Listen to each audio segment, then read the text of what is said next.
¿Quién fue Roboam y por qué sus decisiones tuvieron un impacto duradero en la historia de Israel?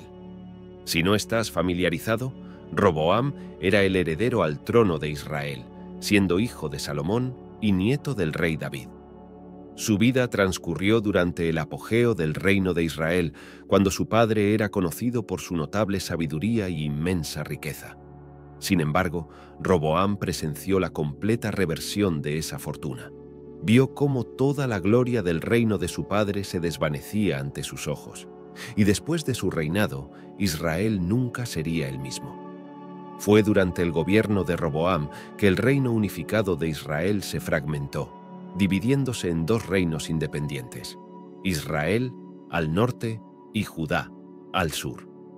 Por lo tanto, Roboam es reconocido como el primer rey de Judá después de la división de las naciones.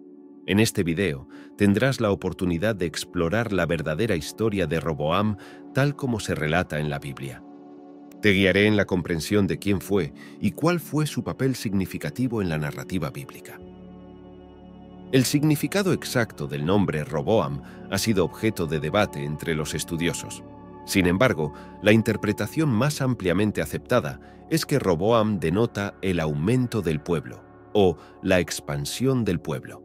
Es notable darse cuenta de que, si esta interpretación es correcta, la ironía es evidente, ya que su reinado en Israel presenció precisamente lo contrario de lo que sugiere su nombre, resultando en la división del pueblo. Roboam nació antes de que Salomón asumiera el trono de Israel. Esto se puede inferir a partir de la información bíblica que indica que el rey Salomón gobernó durante 40 años y que Roboam comenzó su propio reinado a los 41 años. La madre de Roboam era Naamá, una mujer de ascendencia amonita. Aunque la Biblia no proporciona más detalles sobre la identidad de su madre, es ampliamente aceptado entre los estudiosos del Antiguo Testamento que Naamá era una princesa de Amón, posiblemente relacionada con la línea de Naas, el rey amonita que mantuvo una relación amistosa con el rey David. Roboam creció en un entorno familiar notoriamente complejo. Su padre fue el rey israelita que más violó la recomendación divina de evitar la multiplicidad de esposas. Salomón tuvo 700 princesas como esposas y 300 concubinas. Con el tiempo, Salomón se desvió del culto al Señor y comenzó a adorar a los dioses extranjeros asociados con las naciones de las que provenían sus esposas. Salomón incluso erigió un santuario a Milcom, el dios venerado por los amonitas, el pueblo de origen de la madre de Roboam. Como resultado, las prácticas idolátricas eran una parte significativa de la vida de Roboam. De manera similar a Salomón, Roboam también mantuvo un extenso harén. La Biblia informa que Roboam tuvo 18 esposas y 60 concubinas, de las cuales engendró 28 hijos y 60 hijas.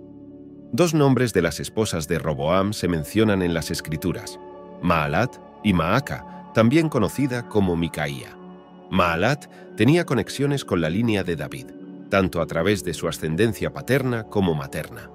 Con Maalat, Roboam tuvo hijos como Jeús, Semarías y Zahón. Por otro lado, Maaca es descrita como la hija de Absalón y la mujer a la que Roboam más amaba. La identidad del Absalón en cuestión es motivo de debate entre los estudiosos, ya que muchos creen que no se trata del hijo de David que intentó usurpar el trono de Israel, especialmente porque la Biblia menciona solo a Tamar como hija de Absalón. Algunos sugieren que Maaca podría ser nieta de Absalón, probablemente a través de Tamar. De cualquier manera, Roboam y Maaca tuvieron hijos, entre ellos Abías, Atai, Cisa y Selonit. Roboam eligió designar a sus hijos para gobernar ciudades fortificadas, una práctica común en ese momento para garantizar la lealtad y la seguridad de las diferentes regiones. El hijo favorito de Roboam fue Abías, que se convirtió en su heredero designado. El reinado de Roboam estuvo marcado por desafíos y decisiones que tuvieron un impacto duradero en la historia de Israel. Gobernó durante 17 años, aunque hay debates entre los estudiosos sobre las fechas exactas de su reinado. La mayoría está de acuerdo en que probablemente ejerció el poder desde el 931 hasta el 914 a.C.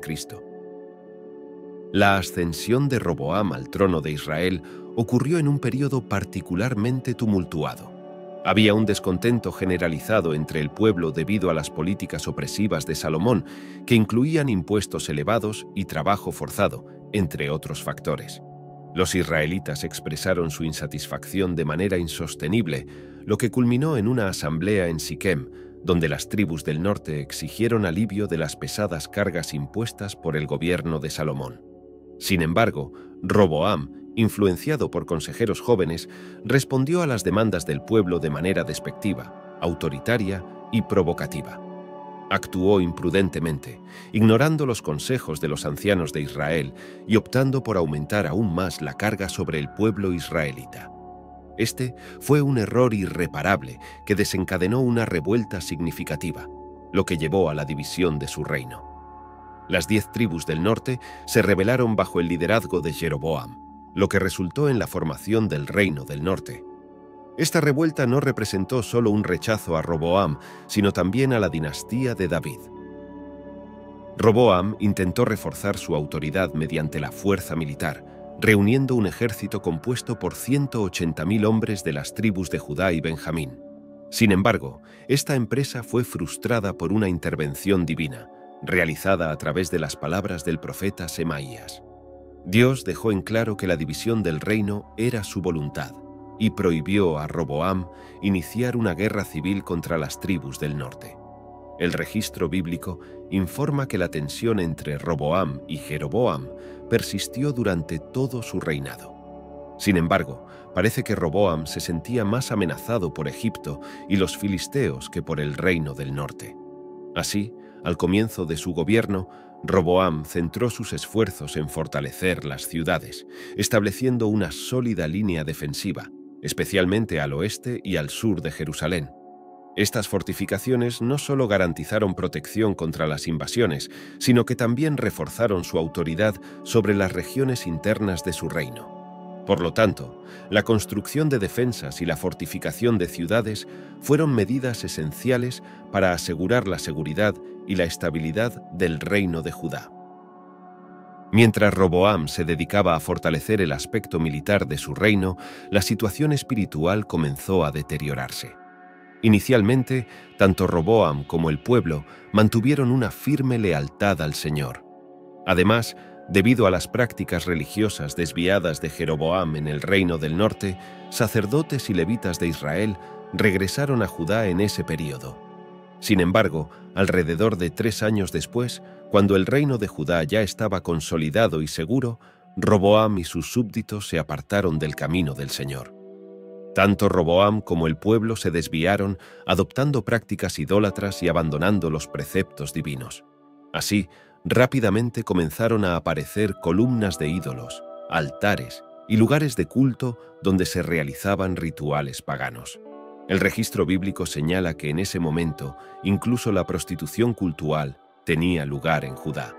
Lamentablemente, el pueblo comenzó a cometer todas las abominaciones que caracterizaban a los pueblos cananeos que Dios había expulsado de esa tierra. En consecuencia, la idolatría se extendió ampliamente en Judá, lo que resultó en la justa ira de Dios. La respuesta divina a la idolatría del pueblo de Judá ocurrió en el 5º año del reinado de Roboam. El faraón Sisac, que fundó la 22ª dinastía de Egipto, lanzó una invasión al reino de Judá, lo que representó uno de los desafíos más grandes enfrentados por Roboam. La confirmación de esta invasión de Sisac está respaldada por descubrimientos arqueológicos e inscripciones egipcias. En parte, esta ofensiva buscaba reafirmar la influencia egipcia en la región. Sin embargo, esta acción dejó en claro la vulnerabilidad política y económica de Judá, constituyendo un golpe devastador para la reputación de Roboam. Sisac no solo conquistó las ciudades recientemente fortificadas de Judá, sino que también avanzó hacia la capital del reino, Jerusalén, donde saqueó los tesoros del templo y el palacio real. La destrucción total solo se evitó cuando Roboam y el pueblo, en respuesta al mensaje divino transmitido a través de Semaías, se humillaron ante el Señor. Dios mostró misericordia a Judá, perdonando a Jerusalén de la destrucción total, pero permitiendo la opresión egipcia sobre el pueblo. El hecho de que Roboam se viera obligado a entregar los escudos de oro hechos por su padre Salomón y reemplazarlos por escudos de bronce ilustró la profundidad de su humillación. La gloria que alguna vez caracterizó el reino durante el reinado de Salomón había desaparecido. Esta invasión sirvió como un recordatorio severo para Roboam y su pueblo sobre las consecuencias de apartarse de los caminos de Dios. El reinado de Roboam estuvo, de hecho, lleno de disturbios, y su legado es una mezcla de triunfos y fracasos. Lamentablemente, se le recuerda en las páginas de la Biblia como un rey que se apartó del camino, ya que no inclinó su corazón para buscar al Señor. Sin embargo, al menos en 2 ocasiones, Roboam mostró obediencia a la voluntad de Dios, evitando que la ira divina cayera completamente sobre su reino. A pesar de no ser un ejemplo de un monarca profundamente comprometido con los mandamientos del Señor, su reinado aún tuvo aspectos positivos en Judá. Roboam enfrentó desafíos internos y externos, y sus elecciones tuvieron consecuencias duraderas para todo el pueblo de Israel. Así, la historia de Roboam sirve como una advertencia sobre la importancia de la sabiduría, la humildad y la fidelidad a Dios. Cuando llegaron los días de Roboam, fue enterrado en la ciudad de David, y su hijo Abías asumió el trono en su lugar. Por favor, comparte en los comentarios si ya estabas familiarizado con la historia de Roboam en la Biblia. Y no olvides suscribirte al canal y darle like si disfrutaste del video. Además, he dejado un video que explora la historia de Naamá, lo que permite una mayor comprensión de otro relato bíblico. Haz clic y mira para ampliar tu conocimiento sobre esta fascinante historia.